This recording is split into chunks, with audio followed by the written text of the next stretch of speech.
आप लोगों को जिस बीमारी के बारे में आज बताने वाली हूँ उसका नाम है एनीमिया। अगर इसे एनीमिया को बीमारी ना कहें तो ज़्यादा अच्छा होगा, क्योंकि ये बीमारी नहीं बल्कि एक साइन है जो ये बताता है कि हमारे शरीर में कुछ गड़बड़ी चल रही है, जिसकी वजह से हमारे खून में कमी आ जाती है। आप लोगों में से कुछ लोग एनीमिया को खून की कमी के नाम से या फिर किल्लत दम के नाम से भी जानते होंगे। ये क्या है इसके बारे में जानते हैं। एनीमिया एक ऐसा मर्ज होता है जिसमें हमारे खून के अंदर हीमोग्लोबिन या आरबीसी की कमी आ जाती है। हीमोग्लोबिन हमारे लिए कितना ज़रूरी है इसके बारे में मैं दो चीज़ों आप लोग को बता देती हूँ। हीमोग्लोबिन वही है जिसकी वजह से हमारे खून का रंग कैसा होता है, लाल होता है, और यही हीमोग्लोबिन रिस्पॉन्सिबल होता है जब हम सांस लेते हैं और सांस के जरिए जो ऑक्सीजन हम ले रहे हैं और फेफड़े में जो पहुंचता है वहां से वही हीमोग्लोबिन उसे लेकर हमारे जिस्म के तमाम हिस्सों तक पहुंचा देता है। क्योंकि इतना तो हम जानते हैं, अगर हम 2 से 3 दिन तक खाना ना खाएं तो जिंदा रह सकते हैं, लेकिन अगर ऑक्सीजन हम 5 मिनट तक भी ना लें तो हम जिंदा नहीं रह सकते हैं। तो आप लोग समझ गए होंगे कि हीमोग्लोबिन का कितना इम्पोर्टेंस है हमारे लिए।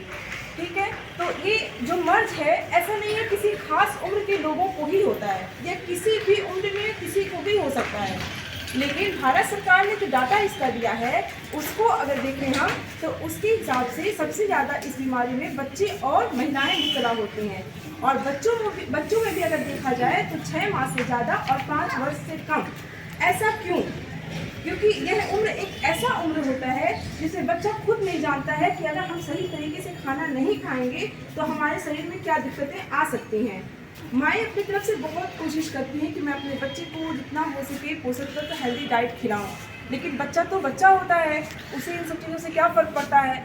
बच्चा अगर दिन प्रतिदिन सही खाना नहीं खाता है तो पोषक तत्वों की कमी होने की वजह से उसके अंदर धीरे धीरे खून की कमी आती चली जाती है। इसी तरीके से जो नौजवान बच्चियां होती हैं उनके अंदर भी खून की कमी देखने को मिलता है, क्योंकि कुछ बच्चियां ऐसी होती हैं जब उनके अंदर महीना आता है तो उस महीने के दौरान उनके अंदर ब्लड का खून का बहाव ज़्यादा होने की वजह से उनके अंदर कमजोरी आ जाती है। कुछ बच्चियां ऐसी होती हैं जिनके अंदर महीने में 2 बार महीना आता है तो उसमें भी खून का बहाव होने की वजह से वो कमज़ोर हो जाती हैं। और गर्भवती महिलाओं के बारे में तो आप लोग समझ ही सकते हैं क्यों दिक्कत आ रही है, क्योंकि गर्भावस्था एक ऐसा अवस्था होता है जिसमें एक महिला के अंदर एक और जान बस रहा होता है, और जब महिला कुछ खाती है तो वो 2 चीज़ों में बढ़ जाता है, एक उसमें और एक उसके बच्चे में।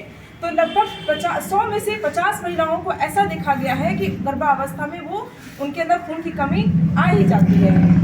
ठीक है, अब इसकी अगर आ गई है तो वो क्या क्या बताएगा जिससे आप समझ सकते हैं कहीं इसके अंदर खून की कमी की वजह से तो नहीं हो रहा है। जैसे वो बताएगा मुझे कमजोरी बहुत लगती है, मुझे थकावट बहुत लगती है, मैं पूरी रात नींद लेके उठ रहा हूँ फिर भी मुझे ऐसा लगता है जैसे मुझे नींद सी लगी रही है अभी भी। ठीक है, चक्कर उसे आ रहा है।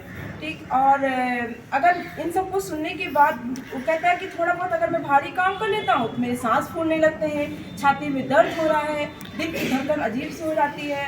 और इन सब को सुनने के बाद जब मेरी नजरें उसके हाथ पैर की तरफ पड़ते हैं कि उसकी चमड़ी को थोड़ा देखे कैसा लग रहा है, तो चमड़ी की रंग देखेंगे तो हल्का पीलापन उसमें आता है, और जब आंखों में झाँक कर देखते हैं तो उसकी लालिमा भी थोड़ी कम दिखाई देती है, लालिमा की जगह पर थोड़ी सफेदी आ जाती है। तो इससे हम पता कर लेते हैं कि शायद इसके अंदर खून की कमी आ रही है। अब वो क्या क्या अपने खाने में शामिल करे जिससे इससे वो बच सके, तो उसे ज़्यादातर हरी सब्जियों का इस्तेमाल करना चाहिए। हरी सब्जियों में ज़्यादातर पालक हो गया, हरी फूल गोभी जिसे कुछ लोग ब्रोकली के नाम से जानते हैं, बीन्स हो गया, दाल हो गया, काला चना, गुड़, अनार, फ्रूट्स और खट्टे फल जैसे कि नींबू वगैरह, क्योंकि जब खट्टे फल खाते हैं तो उसके प्रेजेंस में ये आयरन जो होता है उसका एब्जॉर्प्शन बहुत अच्छी तरीके से होता है। ठीक है, अब हमारी इन बातों को आप लोग जो सुन लिए हैं होपफुली समझ गए होंगे। इसे अपने तक ही ना रखिएगा बल्कि अपने घरों में, अपने आस पड़ोस में और अपने रिश्तेदारों तक भी पहुंचाइएगा, ताकि अगर कोई इस चीज़ से मुब्तला है तो आए हमारे अस्पताल में, और हमारे अस्पताल में इसकी मुफ्त में जांच भी होती है, ताकि पता चल सके कि वो जो प्रॉब्लम इसको हो रही है वो इसी की वजह से तो नहीं हो रही है, या फिर किस जगह से हो रही है वो भी पता चल सके। और हमारे अस्पताल में इसके लिए मुफ्त में दवाएँ भी दी जाती हैं। Yes, thank you.